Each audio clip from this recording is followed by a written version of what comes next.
What's up geeks, and welcome to the channel. In today's video, we are going to cover the different types and representations of graphs, and then we are going to introduce trees, spanning trees, and strongly connected components. So let's get to it. Okay, so a graph is essentially a collection of interconnected nodes, just like the linked list. But the difference is, in a graph, a node is called a vertex, and a vertex can be linked to multiple other vertices, not just one, like in the case of a linked list. So, instead of having one node as the next node, we are going to have a list of vertices as neighbors of a specific vertex. In our example, vertices B, D, and E are the neighbors of vertex A. A vertex is said to be adjacent to another vertex if there is an edge connecting them. In our case, vertices A and B are adjacent, but vertices D and C are not. An edge is represented by a pair of vertices, the pair that is actually connecting. So the edges connecting vertices A and B, or C and B, can be represented with the pair of parentheses you can see. The graph we've been using is actually what we call an undirected graph, which is the first type of graphs we are going to discuss. In an undirected graph, if the edge AB exists, then the edge BA also exists. What I mean by that is that we can go in both directions, from any vertex to another. In the graph you see in front of you, we can travel from vertex A to B to C, as well as from C to B to A. There is no restriction on the traversal direction. Whereas in a directed graph, which is the second type of graphs, if the edge AB exists, then there is no guarantee that the edge BA also exists. This is represented by an arrow from one vertex to another. The direction in which an edge can be traversed in a directed graph is only respective to the direction of the arrows in it. In this example, traversing from vertex A to vertex B is allowed, but the opposite is not true. Now that we've covered the types of graphs, undirected and directed, let's explore the different ways we can represent a graph, and there's two of them: the adjacency matrix and the adjacency list. The adjacency matrix is a two-dimensional V times V matrix, where V is the number of vertices in the graph. As you can see, each row and each column represents a vertex. This matrix represents the following graph in our example. The values filled inside this matrix are either true or false. True indicates that the vertex at I is connected to the vertex at J by an index. In an undirected graph, this matrix is always symmetrical, as we just stated that the presence of the edge AB implies the presence of the edge BA. Using this way of representation allows you to check extremely fast if an edge is present between two vertices. However, more space will be required in this case. The adjacency list is a map, where the key is our vertex and its corresponding value is a list of its neighbors or the vertices forming an edge with it. Now, if our vertices were storing integers, you can instead use an array of lists, and the indices of the array would be our vertices. But maps and hash tables are the more generic form. The list of lists that you can see represents the graph of our example. The adjacency list is more efficient in terms of storage than the adjacency matrix because we only need to store the values of the edges.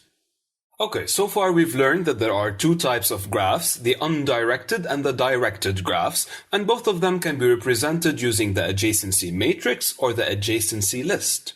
Now let's add more vertices to our graph. You see, this whole collection of vertices is one graph. In order to have a valid graph, not all vertices are required to be connected by an edge. And in this case, we call this a disconnected, undirected graph, because not every vertex can be reached from any other vertex in this graph.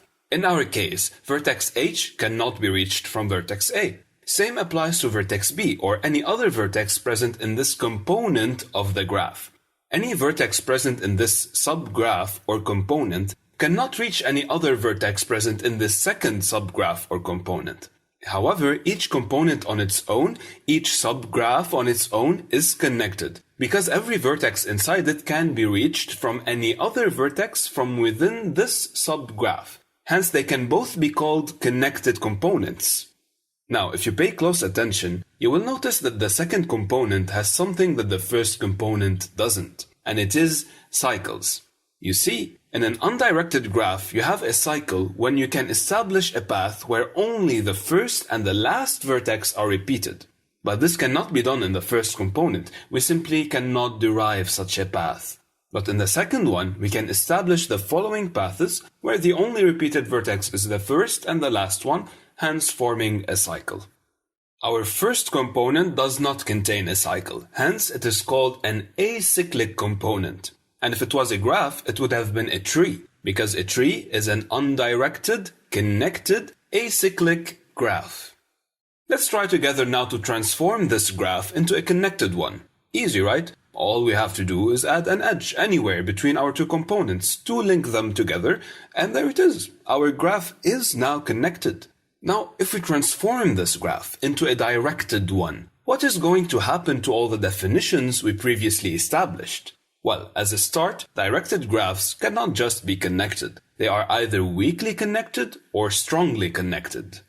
A strongly connected graph has basically the same definition we established for the undirected ones, which is that every vertex should be reachable or accessible from any other vertex in the graph. But in our graph, that is not the case, as you can see, because the vertices of the second component can be reached from the vertices of the first one, but the opposite is not true. So this graph as a whole is not strongly connected, but it is on the other hand weakly connected. Because if by replacing all of the directed edges with undirected edges, the graph produces a connected undirected graph, which is actually true in our case, then the graph in question is called weakly connected. But what about this component? You see, every vertex can be reached from any other vertex from within this component. And this is what we call a strongly connected component. Strongly connected components have numerous applications, among them navigation maps, car routing, and others.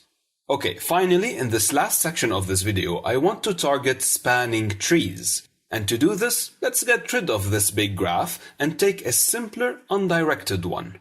This graph can span multiple other graphs, but not just any graphs, trees in particular. Remember, we said that the trees are undirected, acyclic, connected graphs. So the graph we have in front of us can span this tree, for example, and that is what we call a spanning tree for this graph.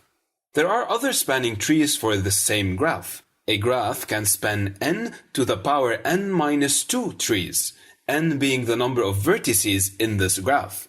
So in our case, we have n equals 4, which means that the maximum number of possible spanning trees is equal to 4 to the power 4 minus 2, equals 4 to the power 2 equals 16. So we have 16 possible tree spans for this graph. And if a graph has only one spanning tree, then it is a tree itself.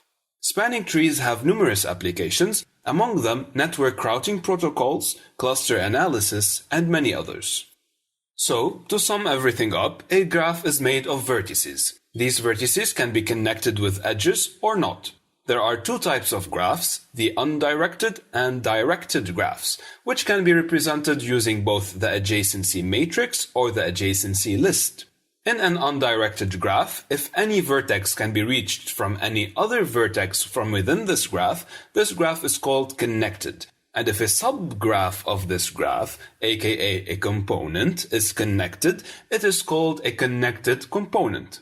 In a directed graph, these are respectively called strongly connected graph and strongly connected component. On the other hand, a weakly connected graph is a directed graph that does not meet this definition, but when transformed to an undirected graph, becomes a connected one. In an undirected graph, if the neighbor of my neighbor is my neighbor, then we have a cycle. If not, then this graph is called acyclic, and if this acyclic undirected graph is also connected, then it is a tree. An undirected graph can span multiple trees, and these are called spanning trees of this graph. However, if it spans only one, then it is a tree itself. So, that's it for this video. I hope it was helpful. Thank you guys for watching. Take care, and I will see you in the next one.